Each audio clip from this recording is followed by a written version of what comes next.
మొన్న అమరావతికి అని చెప్పి వైఎస్ఆర్ కాంగ్రెస్ పార్టీ నేతలు వెళ్తే వాళ్ళ మీద రాళ్ళు, కోడిగుడ్లతో దాడి చేశారు. ఎవరు దాడి చేశారు అన్నది లోకమంతా చూసింది. తెలుగుదేశం పార్టీ వాళ్ళు దాడి చేశారు. మళ్ళీ వాళ్ళతోనే కేసు పెట్టించుకున్న పోలీసులు దాడికి గురి కాబడ్డ వైసీపీ వాళ్ళ మీద ఎస్సీ, ఎస్టీ అట్రాసిటీ కేసు పెట్టారు. ఈ అంశం మీద ముఖ్యమంత్రి మాట్లాడుతూ అంటారు, అసలు వైసీపీ వాళ్ళని ఎవరు వెళ్ళమన్నారు ఆ ప్లేస్కో అంటారు.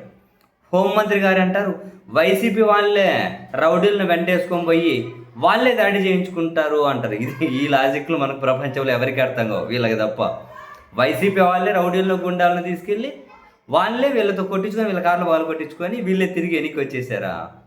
తెలుగుదేశం పార్టీ మీడియా ఇంకా గమ్మత్తుగా ఆ డిబేట్లు నిర్వహించే వాళ్ళు ఉంటారు. అసలు వాళ్ళ కోట్లు కప్పుకొని సీరియస్గా ఫేస్ పెట్టి బాడీ లాంగ్వేజ్ పెడితే అబ్బా ఎంత గొప్ప మేధావులు వీళ్ళని చెప్పి ఎవరన్నా అనుకుంటారని చెప్పి వాళ్ళ ఫీలింగ్ ఏమో నాకైతే తెలియదు. కానీ ఈ రౌడీలు, గుండాలు వైసీపీ వీళ్ళే వాళ్ళని పిలుచుకెళ్ళారు. వీళ్ళు వాళ్ళని పిలుచుకెళ్తే టీడీపీ వాళ్ళ మీద దాడి చేస్తారు, కానీ వీళ్ళు పిలుచుకెళ్తే వీళ్ళ మీద దాడి చేశారా? ఎంత కమెడియన్లో చూడండి వీళ్ళు. అయితే ఇదే అంశం మీద ఈరోజు ఉండవల్లి రైతులు మీడియాతో మాట్లాడారు. ఉండవల్లి, నిడమర్రు ఆ పక్క గ్రామాల రైతులు మీడియాతో మాట్లాడి వాళ్ళు క్లియర్ కట్గా చెప్పింది ఏంటి? ఉండవల్లి నుంచి ఒక రైతు నాయకులు ఒక ఆయన చెప్పారు.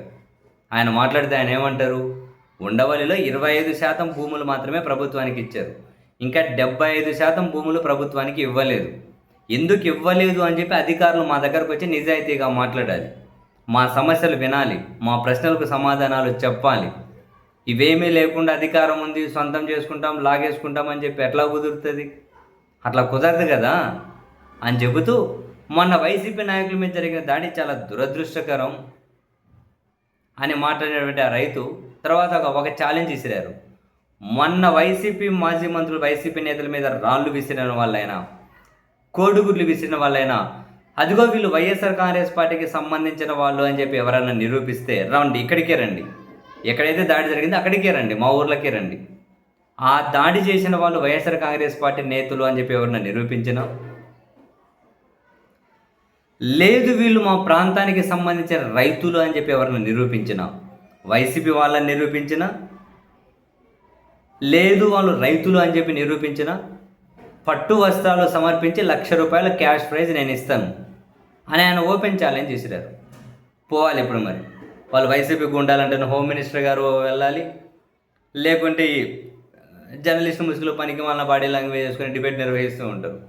వీళ్ళైనా పోవాలి, పోయి ₹1,00,000 తెచ్చుకోకండి, మంచిదే కదా. వాళ్ళ విజువల్స్ అన్నీ ఉన్నాయి, ఎవరు దాడి చేశారు, తీసుకెళ్ళి వీళ్ళు వైసీపీ లేదా వీళ్ళు రైతు, పోయి మాట చెప్పి నిరూపించేయండి, ₹1,00,000 తెచ్చేసుకోండి.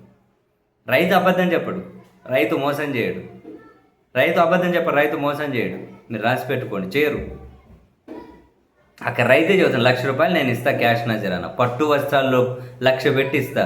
వాళ్ళు రైతులైనా నిరూపించండి, లేదా వైసీపీ వాళ్ళైనా నిరూపించండి, ఎవరైనా సరే. Open challenge. వెళ్తారా? నిరూపిస్తారా? అడ్డు అదుపు లేకుండా నోటికి ఏది వస్తే అది మాట్లాడేయడం. ఈయనే జనాలు ఎరిపప్పులు ఉన్నారు కదా, వీళ్ళ మాటలు కూడా విని నమ్ముతూ ఉన్నారు. చూడండి, వాళ్ళ జనాల మీద మన సానుభూతి చూపాలి. మళ్ళీ ఉల్టా దాడి చేసిన వాళ్ళకి కేసు పెడితే దాడి చేయించుకున్న వాళ్ళ మీద ఎస్సీ, ఎస్టీ అట్రాసిటీ కేసులు ఫైల్ చేశారు. అసలు ఎక్కడైనా ఉంటాయో భూమి మీద ఈ వింతలు? ఎంత అధికారంలో ఉంటే మాత్రం, అధికారంలో ఉన్న వాళ్ళని ఎంత మచ్చిక చేసుకోవాలనుకుంటే మాత్రం పోలీసులు ఇంత దారుణంగా వ్యవహరించడం. బాబోయ్, శాశ్వతం అధికారం ఎవరికైనా ఇటువంటి వ్యవస్థలను ఎస్టాబ్లిష్ చేయాల్సిందే.